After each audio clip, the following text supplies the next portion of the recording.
রে জিবরাইল, আমি জানতে চাই রে আমার গুনাহগার এতিম গরীব উম্মতেরা না খাইয়া কষ্ট করলে উহুদ পাহাড় আমার উম্মতের পিঠে পিঠে ঘুরবে নি রে। জিবরাইল বললেন না, আপনার উম্মতের পিঠে উহুদ পাহাড় স্বর্ণ হইয়া ঘুরবে না। আমার নবী কান্দে, জিবরাইল রে, যেই বাজেট আমার উম্মতে পাবে না এই বাজেট আমি রাসূল নিতে রাজি না। এই নবীর পক্ষে যাওয়া বলুন আমাদের দরকার আছে কিনা? আজকে নবী মদিনায় শুয়া 24টা ঘন্টা আপনার আমার জন্য নবী কাঁদতেছে, একটা সময় নবী ঘুমায় না। আসুন না সেই মদিনার থেকে একটু ঘুরে আসি, চলুন তো দেখি। ছেড়ে দে নৌকা মাঝি যাব মদিনায়, বলুন ছেড়ে দে নৌকা মাঝি। মদিনাতে কান্দে নবী উম্মতের মায়ায়, মদিনাতে কান্দে নবী উম্মতের মায়ায়। ছেড়ে দে নৌকা মাঝি যাব মদিনায়, ছেড়ে দে নৌকা মাঝি। নবী মদিনাতে আছে শুইয়া গুনাহগার উম্মতের মায়া, মদিনাতে আছে শুইয়া গুনাহগার উম্মতের মায়া। সেই নবীরই প্রেমে সবাই পাগল হও না, সেই নবীরই প্রেমে সবাই পাগল হও না।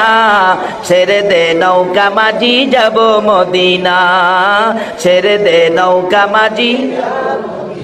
আল্লাহ নামের বর্ষা করি সারলাম নবীর প্রেমের তরি, আল্লাহ নামের বর্ষা করি সারলাম নবীর প্রেমের তরি। দয়াল নবীর রওজা খানি আমায় দেখাও না, দয়াল নবীর রওজা খানি আমায় দেখাও না। ছেড়ে দে নৌকা মাঝি যাব মদিনা, ছেড়ে দে নৌকা মাঝি। বলতেছিলাম কেন যাবেন না, কেন এই নবীর উম্মত হইয়া আমার আল্লাহর জান্নাত পাওয়ার জন্য ব্যবসা করবেন না? কেন নবীকে ভালোবাসবেন না? কেন নবীর পক্ষে যাবেন না? আমার আল্লাহ যদি এক নবীর ভালোবাসায় এত কিছু করতে পারে, এই নবীর উম্মত হইয়া নবীর পছন্দের রাস্তায় যাওয়া বলুন আমাদের দরকার আছে কিনা? আরে কবরে গেলেও তো এই নবীর রাস্তা দিয়ে যাওয়া লাগে। আমাদের এলাকায় একটা আঞ্চলিক ভাষা আছে, কার কারণে খাসলা বান্দি ঠাকুর চিনস না, যার উসিলায় সব পাইলা তারে চিনো না। সর্বপ্রথম কবরের বিপদে আগে পরিচয় দিতে হবে নবীর। নবীর পরিচয় ব্যতীত কোন পরিচয়ের রেহাই নাই, কোন পরিচয়ে রেহাই হবে না। সেই নবী যদি আপনার আমার জন্য এত কান্দা কানতে পারে, নবীর পক্ষে আমাদের কিছু করা দরকার আছে কিনা? বলতেছিলাম আমার নবী কান্দে গো, ওই মদিনার পাহাড় নিরিবিলি জায়গায় সেজদায় পড়ে কান্দে। কথাটা খেলা ছিল আপনাদের, সেজদায় পড়ে কান্দে। মসজিদের নববীর মুসল্লিরা তালাশে বেরিয়ে গেল, মদিনার মহিলারা পর্যন্ত নবীর ভালোবাসায় নবীর পাগল হইয়া গো মদিনার ইতিহাস লেখে রান্না বাড়া বন্ধ হয়ে গেছে, কেউ রান্না ঘরে যায় না, শুধু কান্দে মহিলারা একজনের গলায় আরেকজনে ধরে। খবর পাইছস নি আমরার নূরের নবী বলে মদিনায় পাওয়া যায় না।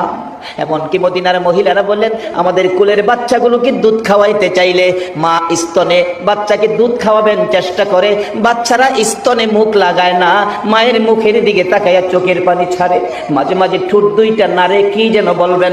মা চিৎকার মেরে ডাকে, রে বাবারা বুঝিছি রে, কি প্রশ্ন করবি? এটাই বুঝি প্রশ্ন করবি? মা গো আমরা দুধ খাবো না গো মা, যতক্ষণ পর্যন্ত রাসূলের খবর না দিবা। মার কুলের শিশুরা পর্যন্ত ওই দিন মদিনায় নবী হারা হইয়া স্তনে মুখ লাগায়। একটা দিন পার হয়ে গেল, সারাদিন কারো চুলায় আগুন নাই, শুধুমাত্র পাগল পাগল হইয়া গো মদিনার নবীর উম্মত গুলো ঘুরতেছিল। এবার কে দেখবে গো? খাতুনে জান্নাত মা ফাতেমার কান্না। মা ফাতেমা দরজাটা বন্ধ করে গো এতি বাবার ব্যথায় ফাতেমা কাঁদে। এবার কে দেখবে?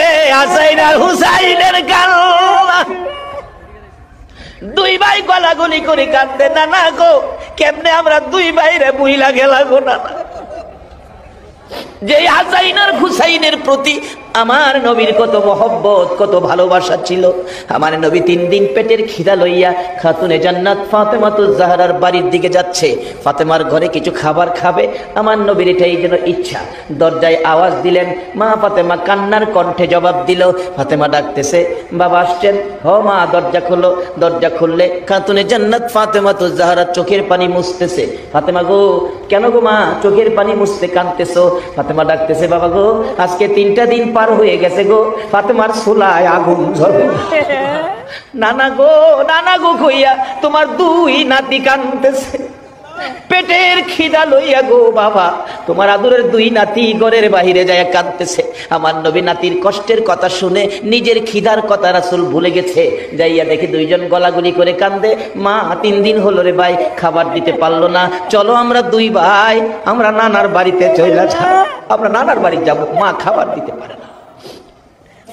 আমার নবী এই কথাটা শুনে আর নবী দেরি করলেন না, এখান থেকে বেরিয়ে আসলেন। বেরিয়ে গেলেন কোথায়? রুজি রোজগারের ব্যবস্থা করা যায়। বাবারা গো, রুজি রোজগার করে খাবেন, হারাম খায়েন না, কষ্ট করে পরিশ্রম করে খাবেন। আমার নবী নিজেও পরিশ্রম করেছে, অবৈধ লাইনে পয়সা রোজগার করবেন না, হালাল খাবেন।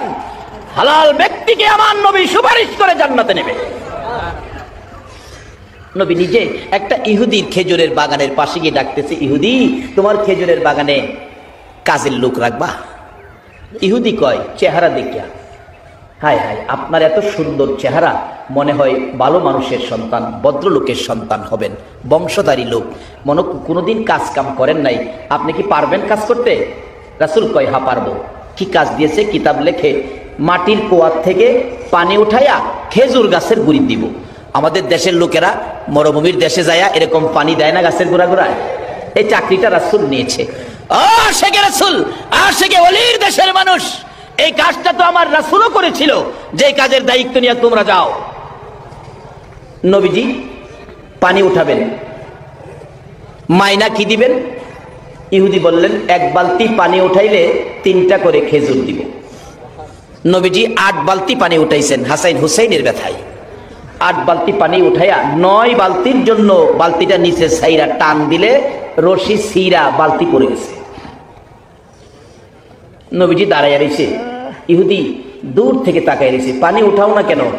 রশি ছিঁড়ে গেছে। রশি ছিঁড়ে গেছে না ছিঁড়ে ফেলছো? নবীকে চোখ লাল করে কথা কইতেছে, ছিঁড়ে গেছে না ছিঁড়ে ফেলছো? রাসূল বলেন, বাবারে আমি তো ছিঁড়ে ফেলি নাই, ছিঁড়েই গেছে, পড়ে গেছে। না তুমি ছিঁড়ে ফেলছো। আরে বাবা আমি ছিঁড়বো কেন? এই কথা কাটাকাটিতে এক পর্যায়ে ইহুদি, যেই নবীর চেহারায় জীবনে একটা মশা মাছি বসে নাই, এই নবীর সুন্দর গাল মোবারকে থাপ্পড় লাগাইছে। আমার নবী একটা চিৎকার মারছে, ইহুদি 3 দিন পর্যন্ত খাবার নাই রে, আমার গালে থাপ্পড় দিছস, তোর হাতে ব্যথা পাইছস নি? ইহুদি রে দেরি করিস না, আমার আদরের নাতিরা কান্দে রে, যে নাতির মুখে খাবার দেওয়ার জন্য আমি আজকে তোর বাগানে চাকরি নিয়েছিলাম। আমার 8 বালতি পানির বিনিময় 24টা খেজুর দিয়ে দে, আমি 24 খেজুর লই আমার নাতিদেরকে খাওয়াবো। 24 খেজুর লইয়া আমার আপনার নবী রওনা হলেন হাসাইন হুসাইনের দিকে। আমার আল্লাহ ডাকে, জিবরাইল আমার বন্ধুরে ক বালতি যেন বন্ধু উঠাইয়া দিয়ে আসে। জিবরাইল সামনে দাঁড়াইলে, ইয়া রাসূলুল্লাহ বালতি উঠাইয়া দিয়ে যেতে হবে। এরে জিবরাইল আমি বালতি কিভাবে উঠাবো রে জিবরাইল? জিবরাইল বলেন, ইয়া রাসূলুল্লাহ কুয়ার ভিতরে হাত ঢুকাইয়া আপনি নবী বালতিকে ডাক দেন, বালতি আপনাকে চিনে, আপনার ভালোবাসায় বালতি আপনার হাতে এসে যাবে। আমার নবী কুয়ার ভিতরে হাত ঢুকাইয়া ডাকতেছে, এরে বালতি আয় রে, আমি নবীর হাতে আই। বালতিকে আমার নবী ডাক দিতে দেরি হয়েছে, মৃত বালতি কুয়ার ভিতর থেকে নবীর হাতে আসতে দেরি হয় না। যেই নবীর ভালোবাসা মৃত বালতি পর্যন্ত দিতে জানে গো, এই নবীর উম্মত হইয়া নবীর ভালোবাসা দেওয়া দরকার আছে কিনা? কিভাবে ভালোবাসা দিলে নবী খুশি হবে? আসুন আমি সেই দিকে যাচ্ছি। এবার প্রশ্ন আসতে পারে, হুজুর মৃত বালতি কি ডাক দিলে আসতে পারে? আসুন আরো বাস্তবতায় যাই। মদিনায় যারা হজ করতে গিয়েছেন, একটা জায়গার নাম আছে উস্তুনে হান্নানা। তার ঘটনা হলো, আমার নবী যেদিন মসজিদে নববীর মিম্বর পাকা হয় নাই, একটা শুকনা মৃত খেজুরের গাছ পিছনে গাইরা মিম্বরে দাঁড়ায় হেলান দিয়ে খুতবা দিতেন। যেদিন মিম্বর পাকা হলো, এই শুকনা গাছ লাকড়ির সমতুল্য উঠাইয়া ফেলে দিলেন। নবী খুতবা দিবেন জুমার দিন, শোনা যায় নবীর কানে আওয়াজ আসতেছে, কে যেন কাঁদতেছে মা বাবা হারা এতিমের মতো। আমার নবী বলেন, সাহাবীরা রে দেখ কে কান্দে রে। না হুজুর, কেউ তো কান্দি না আমরা, রাসূল পাইলে আমরা কাঁদবো কেন? না, তালাশ করে দেখ, আমার কানে কান্নার আওয়াজ আসতেছে। সাহাবীরা তালাশ করে দেখে মৃত শুকনো খেজুরের গাছ আমার নবীর ভালোবাসায় কান্দে। হুজুর মরা গাছ দিয়ে কাঁদতেছে। পৃথিবীর কোন আলেম অস্বীকার করার ক্ষমতা নাই যে নবীর ভালোবাসায় মরা গাছ কান্দে। আজকে সেই নবীর পক্ষে আপনারা বসে আছেন। যদি এই রাত্রের মাহফিল আল্লাহ পছন্দ করে কবুল করে, এর বিনিময় নাজাতের ফয়সালা আপনাদের হয়ে যাবে। হাশরের ময়দানে আখিরি নবীর উম্মতের জন্য আল্লাহ পাক খালি সুযোগ খুঁজবেন, কোন সুযোগে কোন উসিলাতে আপনাদেরকে মাফ করে দিবেন। কারণ নবী যে 63 বছর জিন্দেগি আমাদের মাফের জন্য নবী কাঁদছে। রাসূল বলেন, গাছটাকে নিয়ে আসো। নিয়ে আইছে। হুজুর এই তো উস্তুনে হান্নানা। রাসূল জিগায়, এ উস্তুনে হান্নানা, ও মৃত খেজুরের গাছ, তুমি তো মৃত গাছ, তুমি কাঁদতেছো, কি ব্যাপার, কি তোমার দুঃখ?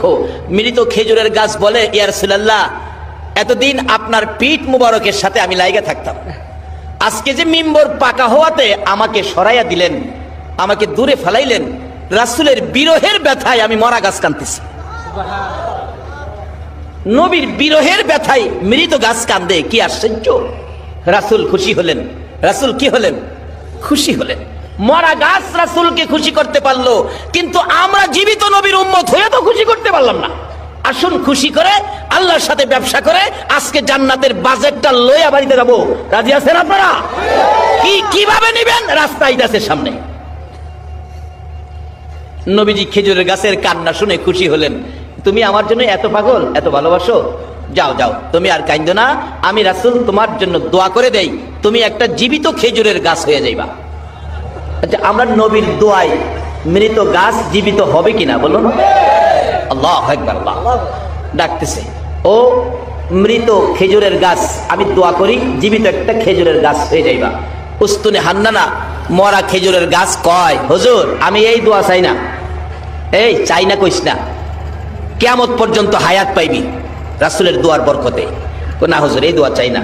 আরে চাই না কইস না, তোর মধ্যে 12 মাস খেজুর থাকবো, সিজন না, সবসময় খেজুর, আমি নবীর দোয়ার বরকতে। হুজুর এটাও চাই না। এই শুন, তোর গাছের খেজুরে এত বরকত হবে, একটা গাছের খেজুর সমস্ত পৃথিবীর উম্মতেরা কিয়ামত পর্যন্ত খাইবো, কিন্তু কমাইতে পারতো না, যতই খাক খালি বাড়বো। নবীর দোয়ার মধ্যে এই বরকত আছে কিনা?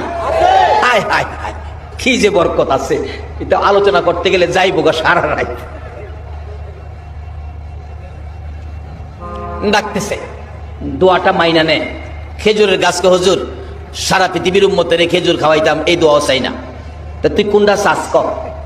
হুজুর আমি চাই আপনি নবী যেই জান্নাতে থাকবেন গো নবী, যে জান্নাতের বিছানার মধ্যে আপনি শুয়ে ঘুমাবেন, ওই জান্নাতের বিছানাটার পাশে আমি একটা খেজুরের গাছ হইয়া সব সময় আপনি নবীকে দেখতে চাই। আমার নবী ডাকতেছেন, সাহাবীরা রে, উস্তুনে হান্নানাকে মাটির নিচে দাফন করে দে। মানুষকে যেমন দাফন করা হয় এমনি ভাবে ওই মৃত গাছটাকে দাফন করেছে, একটু চিহ্ন দেওয়া আছে জায়গাটাই উস্তুনে হান্নানা। নবীর ভালোবাসার ওই গাছটার পাশে দাঁড়াইয়া 2 রাকাত নামাজ যদি কোনো মুসলমান আদায় করে, আমার আল্লাহ তার জীবনের গুনাহগুলো মাফ করে দেয়।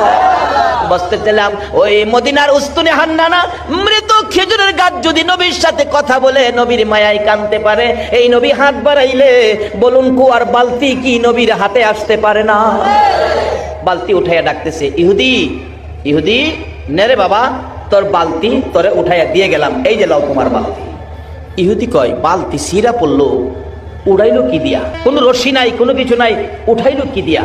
ইহুদি একবার কুয়ার ভিতরে চায়, আবার বালতির দিকে চায়, আবার যেই লোকটা বালতি হাত দিয়া টাইনা উঠাইলো ওই লোকটার দিকে চায়। আমার নবী হাসাইন হুসাইনের মায়ায় রওনা হয়ে গেছে। পিছনে চাই, আবার কুয়ার ভিতরে চাই, বালতির দিকে চাই। ঘটনা কি হলো, আমি কার গায়ে হাত তুললাম? অবশেষে বুঝে ফেলেছে, বুঝেছি আখিরি নবী ছাড়া উনি কেউ হবে না। কার সাথে বেয়াদবি করলাম, সঙ্গে সঙ্গে নিজের হাত নিজে দাও দিয়ে কেটে ফেলছে। জ্ঞান হারা হয়ে পড়ে আছে, কেন বেয়াদবি করলাম? পথিকেরা যাচ্ছে, ব্যবসায়ীরা যাচ্ছে রাস্তা দিয়ে, হাত কাটা একটা ব্যক্তি জ্ঞান হারা, মাথায় পানি দিলেন, জ্ঞান ফিরল। ডাকতেছে, তোমার কি হলো? তোমরা কে? তোমরা কে গো? আমার কি হলো আমাকে জিজ্ঞেস করো না। যদি তোমরা পারো আমার আখিরি নবীর দরবারে লইয়া যা। ওই দুইজন ব্যবসায়ী আজকে কারাগর, সেই ব্যবসায়ী আমার নবীর ভালোবাসার বাজার জমাইছ। ওই ব্যবসায়ীরা ওই ব্যক্তিটাকে, ইহুদিটাকে ধরে ধরে হাত কাটাটা সহ নবীজির বাড়িতে গেলেন, যে ডাক দিলেন, হাসাইন হুসাইন বেরিয়ে আসলেন। কে তোমরা? নানাকে ডাকো। নানা আমাদেরকে খেজুর খাওয়াইতেছে। দেয় বলতেছে, নানা একটা লোক আসছে তোমাকে ডাকে, হাত কাটা, রক্ত পড়তেছে। নবী বেরিয়ে আসলেন, কিরে বাবা, তুমি তো ইহুদি, খেজুরের বাগানের মালিক, হাত কাটা কেন? হুজুর আমি চিনতে পারি নাই, এ হাত বেয়াদবি করেছে রাসূলের শানে, আমি হাত কেটে ফেলেছি। হুজুর গো বলুন আমার বেয়াদবির ক্ষমা হইছেনি? আমাকে আমার আল্লাহ মাপ দিবেনি? আমার নবী বলেন, ইহুদি রে মাপ পাবে রে, কালিমা পড়ে যদি মুসলমান হয়ে যাও। ইহুদি কয়, মাপ যখন পাওয়ার পথ হইছে, হাতটা নি জোড়া লাগাইতে পারি দেখি। হুজুর আমি কালিমা পড়বো, আমার হাতটা যদি জোড়া লাগাইয়া দিতে পারেন বলুন আমরা নবী, রহমতের নবী, কাটা হাত লাগাইতে পারবে কিনা? আমার নবী বলেন, ইহুদি হাত জোড়া লাগাইলে কি কালিমা পড়বি? জি কথা দিলাম কালিমা পড়বো। আমার আল্লাহ কয়, জিবরাইল রে যা রে, আমার বন্ধুর কাছে যা, আমার বন্ধুর কানে খবর পৌঁছে দে, হাত লাগাইয়া বন্ধু যেন একটা বিসমিল্লাহর বরকতের ফু দিয়ে দেয়। এই হাত আমি আল্লাহর কুদরত লাগাইয়া জোড়া লাগাইয়া দেব। এবার নবীজির কানে খবর জিবরাইল পৌঁছে দিলে আমার নবী ডাকতেছে, ইহুদি আয় আমার পাশে আয়। কাটা হাতটা বাম হাতের মধ্যে নবীজির হাতে দিলে, হাতের জায়গার হাত লাগাইয়া বিসমিল্লাহির রহমানির রহিম বলে একটা মট দিলেন, ফু দিলেন। ইহুদি টাইনা দেখে আগের চাইতে শক্ত হয়ে হাত লাইগা গেছে। একটা চিৎকার মেরে ডাকছে, হুজুর আর দেরি নয় গো, আমারে কালিমা পড়াইয়া মুসলমান বানাইয়া দে। বলুন যারা নবীর কালিমা পড়ে মুসলমান হইতে পেরেছে তাদের জীবন ধন্য হয়েছে কিনা? বাবারে, আজকে যারা নবীরে চিনছে এখনো নবীর পাগল। এই জানুয়ারি মাসের 2 তারিখ ব্রাহ্মণবাড়িয়া জেলার বাঞ্ছারামপুর থানায় সলিমাবাদ গ্রামে একটা মাহফিলে একজন হিন্দু ছেলে স্টেজে উঠে বলতেছে, হুজুর আমাকে কালিমা পড়ায়া আমরা আখরি নবীর উম্মত বানান। যে স্টেজে উঠে এই কথা বলছে, প্যান্ডেলে হাজার হাজার মুসলমান আনন্দে আত্মহারা। একজন হিন্দু ভদ্রলোক আমাদের ইসলামে আসবে, মুসলমান হবে, তারা আনন্দে সকলে হাততালি দিতে শুরু করেছে। অথচ ইসলামী অনুষ্ঠানে হাততালি দেওয়া ঠিক না, আমি বাধাও দিলাম না। তারা যে খুশি হলো, একজন ভাই আমাদের মধ্যে আসতেছে, খুশি। অবশেষে কালিমা পড়ে মুসলমান হওয়ার পর বলতেছে ছেলেটা দাঁড়ায়া, আমার তো কিছুই নাই, আমি সব ছেড়ে আইছি, শুধু গায়ে শার্টটা আছে, শীতে কাঁপতেছে। দেখলাম ভাই হিসাবে মুসলমানের কত দরদ, কত মায়া, কত মহব্বত। আমাদের নবীর উম্মত তুমি, তোমার কষ্ট থাকবে না। কেউ গায়ের জ্যাকেট খুইলা, কেউ চাদর, কেউ মাফলার, কেউ পাঞ্জাবি, টাকা পয়সা টাল পড়ে গেছে। এই তো মুসলমান। অথচ এমন এক সময় ছিল একজন মুসলমান কালিমা বললে তার উপর নির্যাতন আগুনে জ্বালাইয়া দিত। আর আজকে আখিরি নবীর উম্মত কত সুন্দর ব্যবহার করে। নবীর ইসলাম কত শান্তি, কত সুন্দর, কত শৃঙ্খলা, কত সুখ, কত সুন্দর বিধান। একজনের প্রতি আরেকজন ভাই হিসাবে সব টাকা পয়সা অনেক। একজনে বলে, আজ থেকে তোমাকে আর রোজগার করে খাইতে হবে না, আমার বাড়িতে তুমি খাইবা। ছেলেটা বলল, না আমি গরিব হলেও আমি রিক্সা চালাইতে পারি, আমি রিক্সা চালাইয়া খাবো, কারো কাছে হাত পাতবো না। শুধু তাই নয়, অনেক হিন্দু মুসলমান হয়েছে, আমি নিজেও করেছি। কিন্তু সবচেয়ে বড় আকস্মিক একটা ব্যাপার, একজন খ্রিস্টানকে একদিন কালিমা পড়িয়েছি। খ্রিস্টানরা মুসলমান হইতে আসে না, বরঞ্চ তারা আরো টাকা পয়সার বিনিময় মুসলমানকে খ্রিস্টান বানায়। কালীগঞ্জ থানার আরিফলা এলাকার ওই এলাকায় বহুত খ্রিস্টান আছে। তার ভাই খ্রিস্টান সমিতির সেক্রেটারি। ওই যুবকটা নাকি আমার ক্যাসেট শুনছে, আখিরি নবী উম্মতের জন্য এত মায়া, উম্মত ছেড়ে নবী বেহেশতে যাবে না, আর আখিরি নবীর উম্মতের ইজ্জত সম্মান কত। এই অবস্থা শুনে, ক্যাসেট শুনে, হ্যাঁ বৃহস্পতিবার বিকালে আইসা ভৈরব বাসস্ট্যান্ড মসজিদে পড়ছে, আইসা ডাকতেছে, হুজুর আপনি কি তুফাজ্জল? বলে হ, আমাকে কালিমা পড়ায় মুসলমান বানান, আমি একজন খ্রিস্টান। আমি বললাম দেখো এগুলি আন্তাজি আমি করতে রাজি না। আবার কোন আইনের পেছো পড়ি, কালকে শুক্রবার জ্ঞানী গুণীরা বুদ্ধিজীবীরা অনেক মুরব্বীরা আসবেন জুমার নামাজে, ওই সময় তোমাকে সবার সাথে পরামর্শ করে কালিমা পড়াবো। ওই যুবকটা বলতেছেন তাই নাকি হুজুর, কালকে পড়াবেন? আচ্ছা ঠিক আছে। হ্যাঁ, রাত্রে থাইকা সকালবেলা গোসল টুসুল করে ওই পরিষ্কার হয়ে মসজিদের কোনায় বৈশা রয়েছে, নামাজ তো পড়তে পারবে না যেহেতু কালিমা পড়ে নাই। কিন্তু নামাজের শেষে আমি ডাকলাম মুরব্বীরা বসেন, এই ঘটনা। ছেলেটাও মাঝখানে বসলো থেকে এখানে কালিমা পড়াইতে গেলে একজন সাংবাদিক বললেন ইউন অফিসে নিয়ে কাগজপত্র করতে হবে, এফিডেভিট করতে হবে, অনেক কাগজপত্র দরকার আছে, নাইলে আইনের সমস্যা আছে। এগুলি ফাইসালা করে তখন সকলেই বললো তে কাগজপত্র কে করবে? একজন সাংবাদিক দায়িত্ব নিলেন, কাগজপত্র আমি করব। তাইলে তুমি কাগজপত্র আজকে রেডি হলে কালকা তোমাকে কালিমা পড়াইয়া মুসলমান বানাবো। এই যুবকটা বসার থেকে উঠে দাঁড়াইয়া দুইটা চোখের পানি ছেড়ে দিছে। হুজুর, আমি আশা করে আসছি কালিমা পড়ে আখিরি নবীর উম্মত হব, আপনি আমাকে কালকে কালিমা পড়াবেন। আজকে যদি আমার মৃত্যু হয়ে যায় তাহলে তো আমি আখিরি নবীর উম্মত হয়ে মরতে পারলাম না। আজকে যদি আমার মৃত্যু হয়ে যায়, ও যুবক, তোমাদের মতো যুবক খ্রিস্টান ছেড়ে হিন্দু ধর্ম ছেড়ে আমাদের নবীর উম্মত হয়ে মরতে চায়, আর তোমরা সেই নবীর উম্মত হয়ে সুদ খাও, ঘুষ খাও, মনে যা চাই তা করো।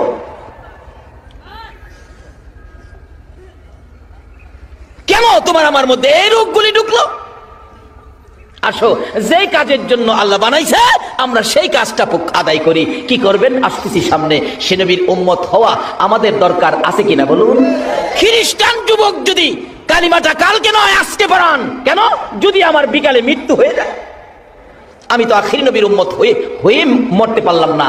বলতেছিলাম এই নবীর উম্মত হওয়ার জন্য খ্রিস্টানরা পাগল, এই নবীর উম্মত হওয়ার জন্য হিন্দুরা পর্যন্ত পাগল।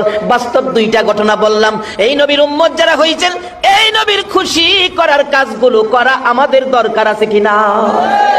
বাবারা কেন করবেন না? বলতেছিলাম আমার নবী একটা দিন পার হয়ে গেল গো, সারাদিন নবীর খাবার নাই, গোসল নাই, বিছানা নাই, আরাম নাই, সেজদাই পড়ে নবী কান্দে। সারাটা দিন পার হয়ে গেল, মদিনার মানুষ যেন এতিম, হাহাকারের মধ্যে, রাসূল পাওয়া যায় না। একটা রাত পার হয়ে গেল, কারো চোখে ঘুম নাই, নবীর চিন্তায়। 2 দিন পার হয়ে গেল, শুধুমাত্র কান্না মদিনায়। 3 দিন যেদিন পার হয়ে যায়, আবু বকর ওমরের জীবনী লেখে, তারা 2 জন কাঁদতে কাঁদতে একবারে মদিনার শেষ প্রান্তে যাইয়া দেখে এক ডাক রাখাল বসে বসে কি যেন তারা চিন্তা ভাবনা করছে। আবু বকর ওমর 2 জন প্রশ্ন করলেন, এরে রাখালেরা, কি চিন্তায় তোমরা বসে আছো? আমাদের একটা চিন্তা নিয়ে ঘুরতেছি, সমাধান পাই না, তোমরা আবার কোন চিন্তায় ঘুরো? রাখালেরা ডাকে, এরে ভাই আপনারা কে, কোত্থেকে আসছেন? আবু বকর বলেন, আমি আবু বকর, পাশে আমার ভাই উমর রে, আমরা মদিনার শহর থেকে আসছি, গ্রাম এলাকায় মদিনার শহরের মেহমান আমরা। কেন আপনারা শহর থেকে গ্রামে আসছেন? রাখালেরা, আজকে 3টা দিন পার হয়ে যায় রে, আমাদের দয়ার নবী মায়ার নবীর খবর পাই না। রাখালেরা রে, এই এলাকায় তোমরা থাকো, আমাদের দয়ার নবী মায়ার নবীর খবর জানো নি? রাখালেরা একজন আরেকজনের মুখের দিকে তাকাই। রাখালেরা ডাকতেছে, মায়ার নবী তো চিনি না, দয়ার নবী তো চিনি না। ও রাখালেরা পরামর্শ যারা বসছিল সবাই বলতেছে, এরে আবু বকর ওমর, ও মদিনার শহরের মেহমান, আমরা মায়ার নবী চিনি না, দয়ার নবী চিনি না রে। আজকে 3টা দিন পার হয়ে যায়, ওই পাহাড়টার নিচে রে একটা সোনার মানুষ, নূরের পুতুল, পূর্ণিমার চাঁদের মতো চেহারা রে। আজকে 3টা দিন পার হয়ে যায় রে আবু বকর ওমর, ওই লোকটা সেজদায় পড়ে উম্মতি উম্মতি বলে কান্দে রে। আবু বকর ওমর, আল্লাহর কসম করে বলি, আমাদের বেড়া বকরি দুম্বা গুলো ওই লোকটার পাশে যাইয়া তার ব্যথায় ব্যতীত হইয়া কান্দে রে। 3টা দিন পার হয়ে যায়, একদিনও ঘাস পানি খাওয়াইতে পারি না। তাই আমরা পরামর্শে বসেছিলাম, এখান থেকে বেড়া বকরি দুম্বা গুলো সরিয়ে নিয়ে যাব। আমরা কিছুক্ষণ আক্রমণ করেছি, তাদের গায়ে আঘাত করেছি। আবু বকর ওমর রে, এটা কেমন ব্যক্তি রে, বেড়া বকরি দুম্বা গুলো মার খাইতে রাজি রে, ওই লোকটার কাছ থেকে সাইরা যাইতে রাজি না। আবু বকর ওমর 2 জন মিলে একটা চিৎকার মারলেন, ভাই যার ভালোবাসাই বেড়া বকরি দুম্বা কান্দে, যিনি সেজদায় পড়ে উম্মতি উম্মতি বলে কান্দে, আমাদের রাসূল ছাড়া কেউ হবে না। বলুন পৃথিবীতে এমন কোন দলের নেতা নেত্রী আছে তার দলের মানুষের জন্য 3 দিন পর্যন্ত না খাইয়া সেজদায় পড়ে কাঁদছে? পারবেন কি এই প্রমাণ দিতে? একজনই শুধু কান্দে উম্মতের ব্যথায়, যার ভালোবাসায় আজকে বসে আছেন। আরে দয়ালো নবী প্রেমের ছবি আর আসবে না জগতে, আমার দয়ালো নবী প্রেমের আর আসবে না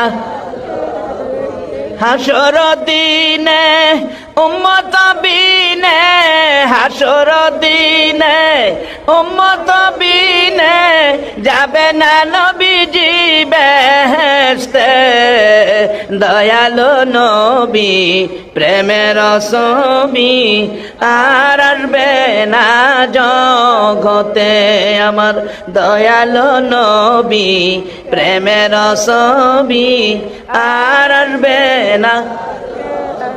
আবু বকর ওমর দুইজনে মিলে নবীর দিকে দাঁড়ায় ডাকতেছে, নবী গো মাথা উঠান, উম্মতের জন্য কান্দেন, আমরা সব নেকি আপনার উম্মতের জন্য দিয়ে দিলাম। নবী মাথা উঠায় না। নবীর ইচ্ছা হলো আল্লাহর পক্ষ থেকে ঘোষণা আসবে, তাইলে মাথা উঠাবো। যেই নবী উম্মতের ফাইসালা ছাড়া 3 দিন কায়দাও মাথা উঠাইতে রাজি না, এই নবীকে খুশি করার কাজ আমাদের করা দরকার আছে কিনা বলুন? এই নবীকে খুশি করে যেই কাজ করবেন এর বিনিময়ে আল্লাহর সাথে ব্যবসা হবে।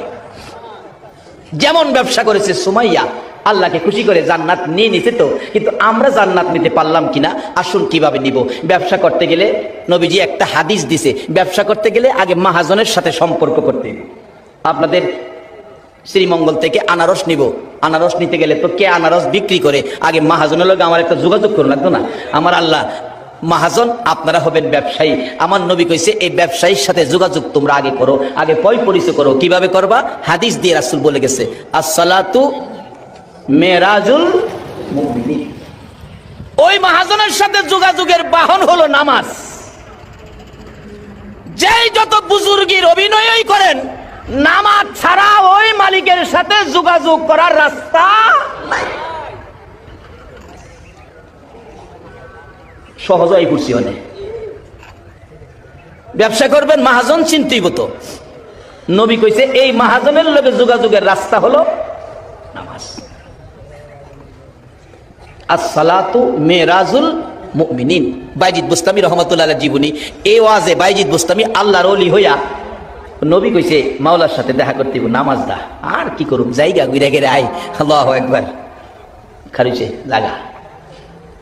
আল্লাহর আরশে গিয়া ঢুকছে, সুবহানাল্লাহ কইতেন না? আরশে গিয়া ঢুকছে, ঢুকে নামাজ অবস্থায় জিগায় আরশ, আল্লাহ কই? অনেক সময় নামাজে থাকলেও কথা কোন যা, কিন্তু এই জায়গা দিয়া বাবারে তুমি গরিব হতে পারো, আল্লাহর সাথে সম্পর্কের রাস্তা গরিবের জন্য যেই দরজা, বড়লোকের জন্য সেই দরজা, একটু বেশ কম নাই। আরশ, আল্লাহ কই? নামাজ থেকে দেখে। আমাদের শকিদের মুসল্লি আছে, আমার এক মুসল্লি আছে বাসটির মসজিদে, নামাজ থেকে দেখে গেলা কি করে। একদিন নামাজ থেকে থুতু ফেলাইব, নামাজ থুতু তাকবীর তাহরিমা বাইন্দা দাঁড়াইছে তো, হাত ছাড়ছে না, থুতু লইয়া মসজিদের বাইরে গেছে, থুতু ফালাইয়া আবার একা রয়েছে। আরেকদিন তার সামনে জুতা খুঁজে তো বাক্সের মধ্যে জুতা আছে, আরেক মুসল্লির জুতা নিতেছে, নামাজ থেকে কইতেছে দেখেন আমারটা নেন না। সরল মানুষ আর কি, যাক তো দোহাই নামাজ পড়ে, আর জ্ঞানী হয়েও তো অনেকে জ্ঞান লয়েও তো নামাজ পড়ে না। এই জ্ঞানীর চেয়ে সরল বেড়ি বালা। নবীজির কথায়, নবীজির কথায় আল্লাহ পাইতে গেলে কার কথায় যাওন লাগবে বলো? নবীর কথায়। কার কথায়? নবীর কথার রাস্তা ছাড়া আল্লাহ পাওয়ার কোন রাস্তা নাই। বাইজিদ দাঁড়াইছে, আল্লাহু আকবার। আরশে গিয়ে ঢুকে জিগাই, আরশ, আল্লাহ কই? আরশ কয় বাইজিদ আল্লাহ তো আরশে থাকে না। এই কও কি? আল্লাহ আরশে থাকে। নবী কইছে দিদার করতাম, সাক্ষাৎ করতাম নামাজ দিয়া, আমি নবীর কথায় নামাজ দিয়াইছি। বাইজিদ নবীর সাথে আরেকটা গোপন চুক্তি হইছে জানো? আরশে কয় গোপন চুক্তি। কি গোপন চুক্তি? বাইজিদ জিগায়, নবীর সাথে আল্লাহ কথা দিছে, নবী গো তোমার উম্মত যদি নামাজে দাঁড়ায়, আমি আরশ ফালায়া কুরসি ফালায়া, তোমার উম্মত জমিনও দাঁড়াইছে না, আমি জমিনও গিয়া তোমার উম্মতের সাথে দেখা দিব। সুবহানাল্লাহ আসতে গেলেন এটা কেমন ভাগ্য? আল্লাহ আরশ কুরসি ফালায়া এই নবীর উম্মতের লগে দেখা করতো, জমিন হইব। এর চেয়ে বড় ওয়াজ আর কি হতে পারে? এরপরও যদি নামাজ না পড়ি, নবী খুশি হইব? জি না।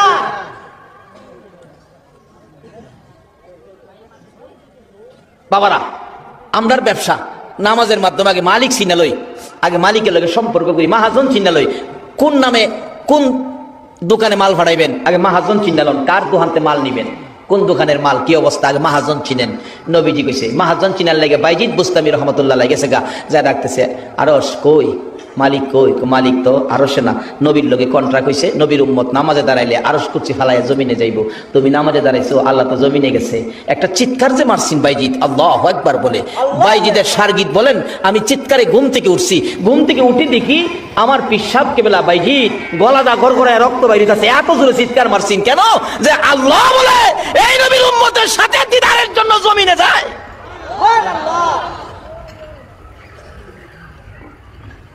এই নবীর উম্মত নামাজই পড়ে না। নবী এত কষ্ট করছি এই আমলের লাগিয়া, এত সুযোগ এত সুবিধা দিয়ে গেছে এই আমলের লাগিয়া। বাইজিদ জ্ঞান ফিরছে, রক্ত বাহির হইতেছে। আল্লাহ, কত বড় কথা। তাইলে আমরা নবীর কথার মাধ্যমে ওই মহাজনের সাথে ব্যবসা করতে রাস্তাটা নিলাম। রাস্তাটা কি বলুন সবাই বলুন? আরে পড়েন আর না পড়েন, স্বীকার করেন না, সেই রাস্তাটা কি? নামাজ। এই নামাজ দিয়া মালিকের সাথে ব্যবসা করবেন। আল্লাহু আকবার। এক হিন্দু ভাই তার গরিবী অবস্থায় দিন কাটে, হিন্দু ভদ্রলোক গরিব অবস্থায় দিন কাটে, গরিব মানুষ। আগেকার দিনের ঘটনা, তখন তো মানুষ এমন অভাবে ছিল। এই চারদিকে মুসলমান, মাঝখানে একটা ফ্যামিলি মিস্ত্রির কাজ করে, হিন্দু, সে কষ্ট করে। কিন্তু পার্শ্ববর্তী একটা বাড়ি ছিল একজন আল্লাহর ওলি। আল্লাহর ওলি কয় সবকিছুর ফাইসালা আল্লাহ দিবে, সুখ শান্তির মালিক আল্লাহ। হ্যাঁ, এগুলি হুনে হুনে একদিন বিবির সাথে পরামর্শ করে, বিবি আল্লাহ বলে সুখ শান্তির মালিক, সব বলে আল্লাহ দিব, তো ল আমরা মুসলমান হয়ে যাই, আর কষ্ট আর কত করুন। দুইজনে মিলে আল্লাহর ওলির হাত ধরে বাচ্চা কাচ্চা সহ কালিমা পড়ে মুসলমান হয়ে গেছে। মুসলমান হইয়া চিন্তা করে আল্লাহ কি এমনি দিব, আল্লাহর কাজ না করলে দিব। মহিলা কইতাছে, কেমন মহিলা? ও স্বামীরে পরামর্শ, আল্লাহর কাজ করুম কেমনে? আল্লাহকে খুশি করার কাজ হইল নামাজ। নামাজ তো জানি না, আমরা হিন্দু মানুষ মুসলমান হয়েছি, নামাজ তো জানি না, কেমনি পড়ুম? তো কাজ তো করতেই করতে যাও, মালিকের কাজ করবার লাগে ঘরতে বাইরে যাও। বিবি হাতের মধ্যে ব্যাগ দিয়া দিছে স্বামীরে। স্বামী একে শ্রীমঙ্গলের জংলাত, জানে মানুষের যাই ঝামেলা নাই, জংলাত না গিয়া শেষ দেয় ফিরে রাখে, মাবুদ গো আমি তো নামাজ জানি না, আবাদত কেমনে খুশি করুম কিচ্ছু জানি না, শুধু কালিমাটা পড়ছি, তোমার আখিরি নবীর এই রক্ত মাখা কালিমাটা পড়ছি। এখন আমি সেজদাত কইরা তোমারে ডাকতাছি, 70 বছর বয়স হয়েছে, তোমারে ডাকছি না, আজগা সারাদিন তোমারে ডাকি। আল্লাহ আল্লাহ গো, তো আল্লাহ তুমি খুশি হয়েছো নি? সন্ধ্যার সময় খালি ব্যাগে বাইতেছি, বিবিজি গাই মালিকের কাজ করছো না? করছি তো। মালিকের কইলা না কিছু দিত? ওই ভদ্রলোক কইতাছে, বিবি 70 বছর কাজ করছি না, একদিন কাজ কইরা মালিকের কাছে কেমনে কমো? আমারে খাউন দাও। আমার লজ্জা করছে, আমি কইছি না। যদি মালিকে জিগাই কিরে একদিন কাজ করে খাউন চাই বই রইছস, আমি জব দেম কি? এলাকি আমি কইছি না। দ্বিতীয় দিন একই অবস্থা, ব্যাগ ট্যাগ দিয়ে দিছে, তেলের বোতল শিশি টিশি দিচ্ছে, তেলও নিয়ে আইসো, মালিকে দিলে। সারাদিন সেজদাই করে কানছে, সন্ধ্যার সময় খালি ব্যাগে বাড়িতে আইছে, কিচ্ছু আনছে না। বিবি কয় কি ব্যাপার, বাচ্চা কাচ্চা খাইছে না, কিছু আনো নাই? মালিকের কাজ করো নাই? কাজ করছি, মালিক দেয় নাই কিছু? মালিক একটা চাইছি না বিবি, 2 দিন কাজ করে কেমনে সামু? লজ্জা করছে। পরের দিন কইছে, স্বামী বাচ্চাগুলি ছোট, খায় না কিছু, পেটে খিদা, আজকে কিছু চাইও। 3 দিনের দিন কান্দাকাটি করে বাড়িতে আইবো, এখনো ভাবতেছে আমি কেমনে কমু? 3 দিন কাজ করে মালিকরে, 70 বছর কাজ করছি না, 3 দিন কাজ করে মাইনাটা কেমনে চামু?